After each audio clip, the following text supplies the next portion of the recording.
welcome to you. It's always a delight to have you for company each week on the program. Now don't forget to remain your source for all the exclusive interviews, events and major happenings in the insurance industry. My name is Lucy Ulugbe. You are welcome.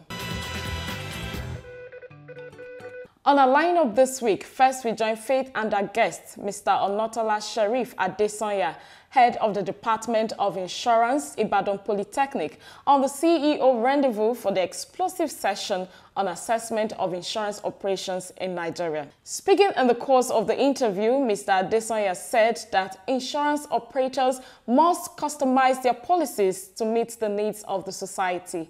Take a listen. Let us embark on research.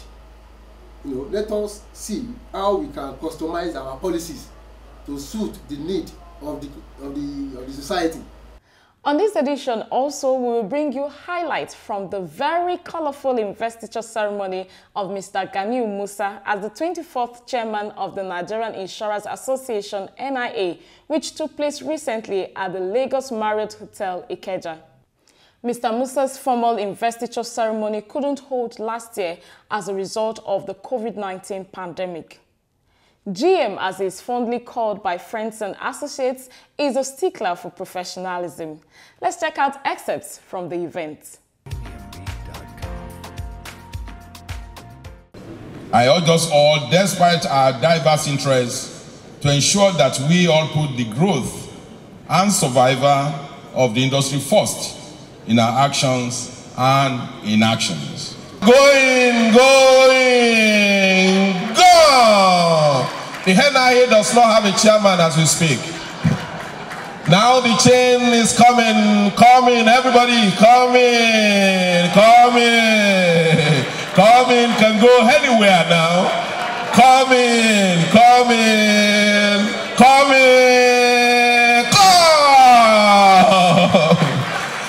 Thank you very much, ladies. Can the applause be better?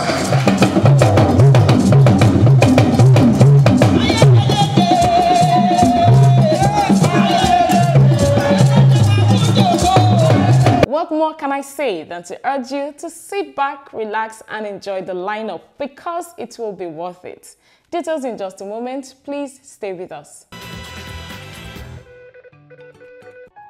What takes your anxiety away? Access to medical care without financial constraint. Assurance of a cover for my car and I. Keeping my family protected despite my low income. Knowing that my goods are secured while in transit. Not having to worry about the pain and the bills at the same time. Having my investment secured. No matter what safety means to you, we provide you with a covering to keep you and all that matters to you safe. Consolidated Hallmark Insurance PLC. Anxiety away. Value assured.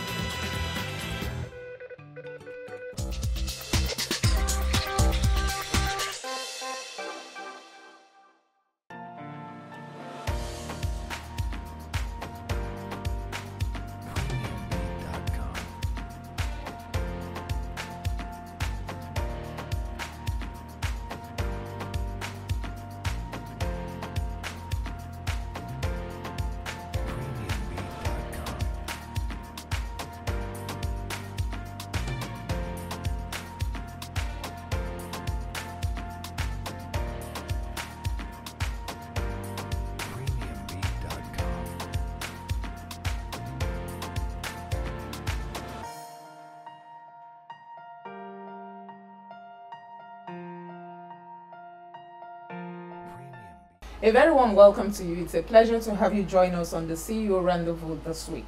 On this week edition, we'll have the pleasure of speaking with Mr. Onotola Sharif Adesanya, I hope I didn't murder his name, who is the head of Department of Insurance, Ibadan Polytechnic. Thank you so very much, sir, for joining us. You are welcome. Thank you.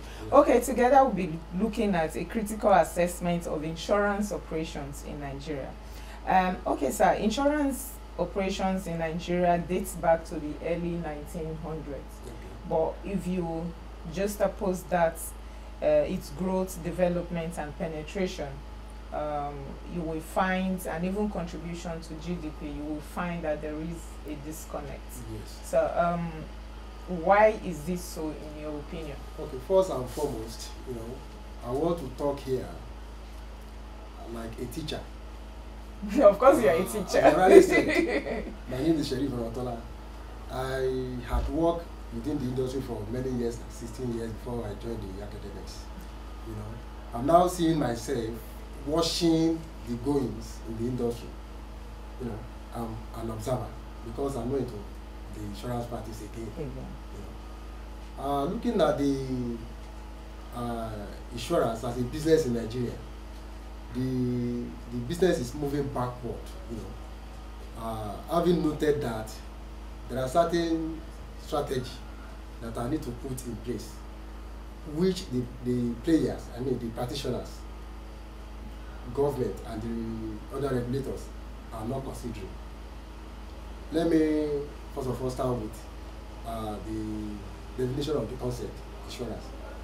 Insurance is an agreement whereby two parties, involved in the contract, one agrees to pay the other, having considered small amount of money called premium, paid to him in the event of any any contingency. The other party, called the insurance company, will now call me compensating for any eventualities. Having considered it's being guided by certain principles, like indemnity, subrogation, contribution, most good faith, and others. These are the principles guiding the insurance. That is for the British. That is how it has been from the onset. Now, have we been able to localize it? Have we been able to customize it to the need of our people in Africa or Nigeria, to be specific? No. My expectation is this. By now, we should be able to go beyond this issue of insurable risk or insurable peril or not insurable peril. I will give you an example of what happened in September in America, that event of 9/11. Thank you for that. Then they had a number of insurance companies who are taking care of their insurance needs there. But fortunately for them, they could not be able to take care of the losses while it happened. They now came together. They are now doing what is called securitization of risk.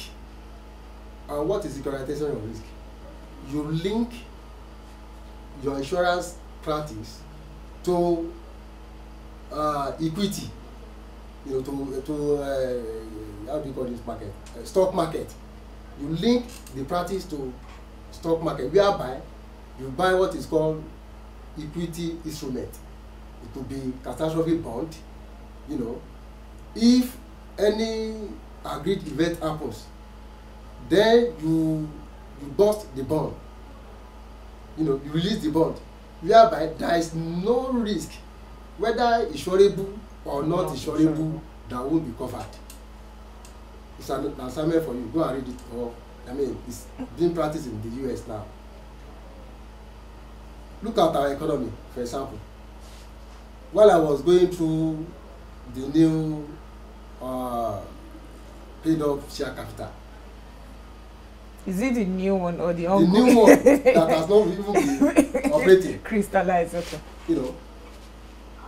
If in Nigeria of today we have like 59 insurance companies, yes. Put all of them together, and they mean that we are all into composite insurance practice, meaning that we have all the share capital base of all insurance companies in Nigeria will be about 2 trillion naira. Can that take care of the economy? No. You know the cost of one refinery? You know the cost of one? Meaning that no insurance, all insurance companies in Nigeria cannot take care of that risk. One. Let us look at the vision.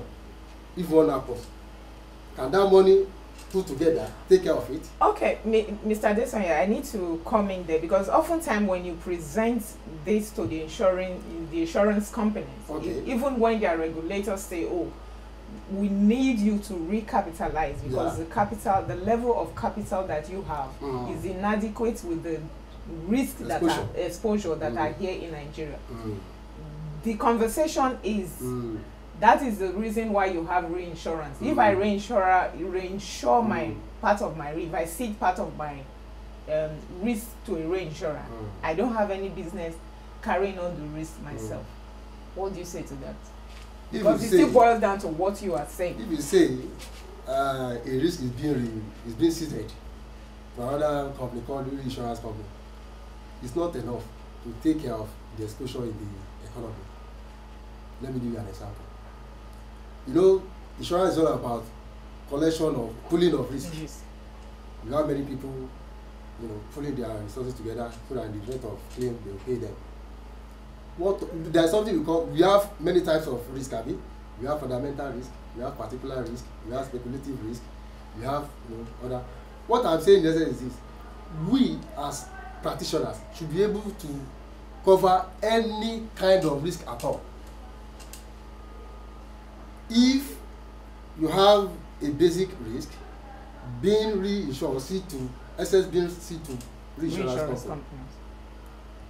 We still have what is called excess of loss. You cannot cover everything 100%. Yes. Meaning that you are still throwing back the loss to who? To the insured. What I'm saying is that we should be able to accommodate any risk at all without giving room for any excess or giving room for voluntary or whether compulsory or voluntary excess. You know, and we should not be able, in the course of you looking at the fact that in your policy you have certain perils that are excluded, you have those ones that are not. We should be able to take everything. That is what is happening in America now. No risk that is excluded or not excluded. We should go. I mean, by now I believe we should be able to get to that stage. But what is being operating in Nigeria, to the best of my knowledge, the after premium, not the underwriting per se. They want to make up, they want to satisfy their shareholders. They want to boost the profit making. That's just it. We are not doing the underwriting the way it should be done. And look at what is even happening. You ask a question, if I'm not debating, that the practice, is it in line with what is, I can't maybe... in terms of development, in terms of... Are we developing? Are we developing? We are not. The industry is not developing. After COVID-19, you know what is happening? There is a problem, retracement, meaning that there is no provision at all. Insurance industry should be the last resource for any loss in the world. Abi? Yes, sir. They should be the one that people rely upon. Even the insurance industry is even having problems. Okay, sir, but oftentimes also we will hear that for insurance to play that role of being the last resort, people have to understand and also buy insurance. You cannot provide, you cannot go settle a claim. You use the COVID-19 example. A lot of people are being retrenched and all that. But if you as an employee, you didn't make provision or you didn't buy adequate policy, the insurance company cannot just wake up and say, oh, because you've been retrenched as a result of a global pandemic, let us sort you out. So I'm just trying to bring to your attention also that majority of us Nigerians are not really, have not embraced the concept of insurance. What would you say is responsible? The problem is the penetration is extremely low. We don't. And then even the airlines in the country, tell them about insurance. You say they are fraudsters, they are this. The question I do ask them, have you ever been denied of any claim from any company? It has been told, let me have the name and let me have the document. I know how to do it. But the awareness is not there. The penetration is low. People don't believe in insurance. And let me be frank with you, I'm being a victim, you know, and I had a comprehensive insurance policy. I didn't feel I was settled.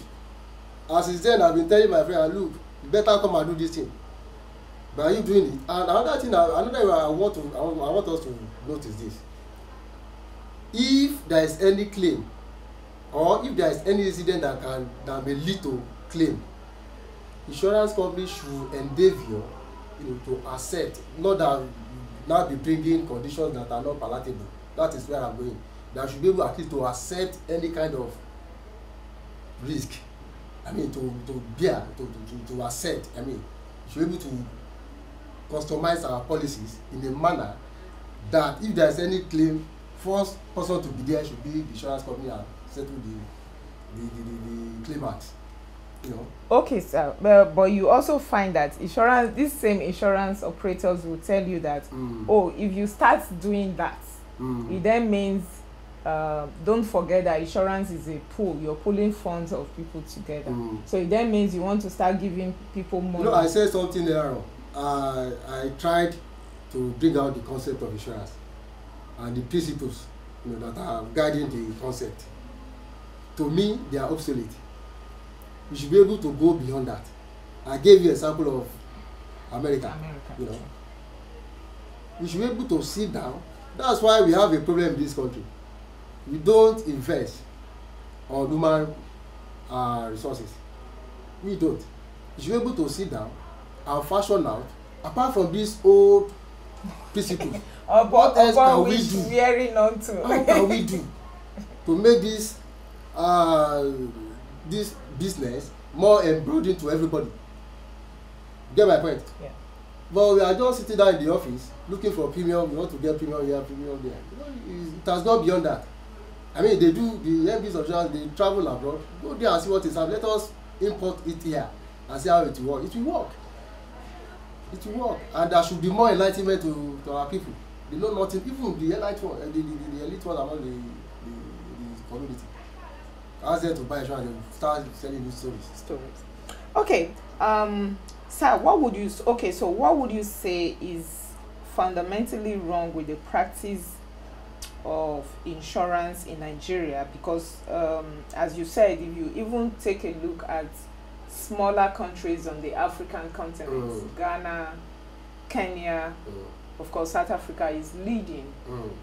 It does appear that Nigeria is just not getting it right. Our problem is, as I've said, we do research. We are always sitting down in the office, asking our boys to go and sell insurance and bring buy premium to them. No, you have to sit down. You have to know the cause of the problem. How can we improve on it? You know, they are the ones traveling abroad. See how it's being practiced there. Import it to the system here. It will work. I know I've been saying that. It will work. You know, though we have on the other side, our people here in the country, they are terrible people as well. But by the time you give them what they want, they will fall in. They will fall in. Let us embark on research. You know, let us see how we can customize our policies to suit the need of the society. You know, let our people be well represented at the governmental level. You know my point? So that we have a strong voice. Unlike banking, like banking now, see how they are moving. Yeah. You know, if a banker says something, everybody will fall in. But if a insurance says something, saying they are 419, I don't want to deal with them, you know. So that's it. All right, welcome back. Moving on, we now bring you highlights from the formal investiture ceremony of Mr. Ganiyu Musa as the 24th chairman of the Nigerian Insurance Association, NIA. Many believe that Musa's wealth of experience will serve the NIA at this critical time in the insurance industry. Happy viewing. The Nigerian Insurance Association, NIA, is the umbrella trade association of all insurers and reinsurers registered to operate in the Nigerian insurance industry. Founded in 1971 as a non-profit making organization, and later incorporated as a company limited by guarantee under the Companies Act of 1968. The NIA, in its 50 years of existence, has remained a melting pot for all players in the underwriting business. Dignitaries from all walks of life recently gathered at the Lagos Marriott Hotel, Ikeja, for the investiture ceremony of Mr Ganiyu Musa as the 24th chairman of the NIA. The very colorful ceremony was chaired by Mr. Austin Olorinshola, chairman, Energy Institute, Nigeria. Welcoming friends, colleagues, and well-wishers to the ceremony, the chairman investitures committee, Mrs. Folashade Joseph, said that the investiture ceremony gives the NIA opportunity to forge closer ties with relevant stakeholders. In his brief remarks, the chairman of the occasion, Mr. Olorinshola, implored insurance operators to leverage data, artificial intelligence, and analytics to better manage evolving risks in the cyberspace. Your industry must progressively leverage the use of internet capabilities, data, advanced analytics to boost risk transparency, curtail routine accidents if you can, mitigate damage, deployment of innovative customer services, including flexible, probably responsive, and even personalized systems, better management of claims, decrease underwriting risks, and expand insurability. I believe with innovation, technology, advancements, and more accurate predictive capability, there's a great opportunity to automate for efficiency and effectiveness going forward. The NIA, as an umbrella trade association, plays a critical role in the insurance industry as the interface with government on policy decisions that affect their members. In his keynote address, the Commissioner for Insurance, Mr. O.S. Summers, said that the industry is not where it should be despite decades of being in existence. The industry, as we all are aware, is not where it should be after decades of existence. More so at this time and period where change in the way we traditionally operate has become inevitable. Prevailing circumstances both within the country and beyond have now forced us all to embrace technology or be edged out of the market. The adoption of robust information technology system is no longer an option, but a necessity brought about largely by the COVID-19 pandemic that has challenged us to adapt to the new norm or be forced out. With the speeches taken and a short video presentation of Mr. Musa, friends, family, colleagues, and well-wishers witnessed the investiture of Mr. Ganiyu Musa, aka GM, as the 24th chairman of the NIA. On hand to do the honors were past chairman of the NIA. Going, go! The NIA does not have a chairman as we speak. Now the chain is coming, everybody, coming, can go anywhere now. Coming.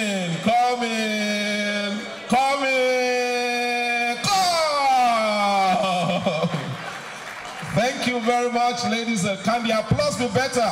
In his acceptance speech, Mr. Musa said that he will collaborate with other bodies in the trade industry to deepen insurance penetration in Nigeria.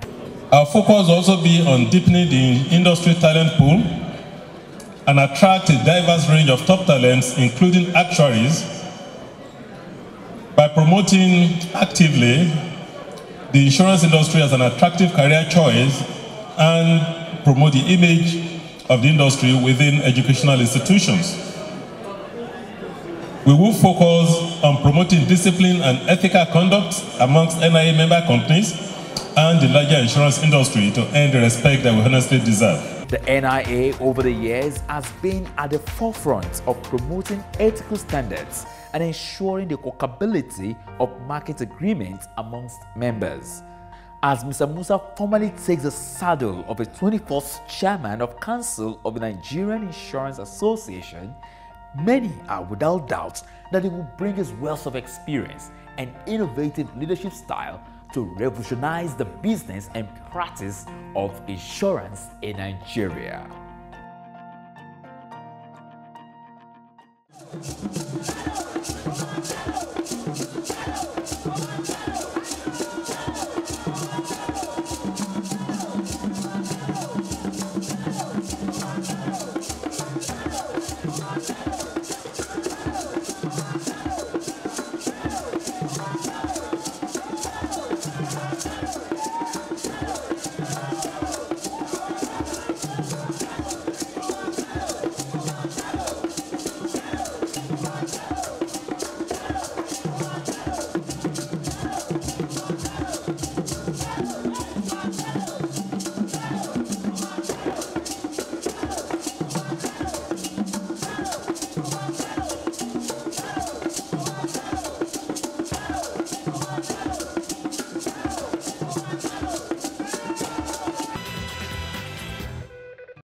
That's our time on the program this week. Many thanks for being a part of it. Join us same time, same station next week for a fresh package. In the meantime, feel free as always to connect with us on all our social media platforms. Don't forget also to join us live every Wednesday by 9:45 a.m. on Nigeria FM 102.7 for our flagship Pidgin English program, Waiting Insurance They Do Safe. My name is Lucy Lugbe. Until next time, be good and stay safe. Bye-bye.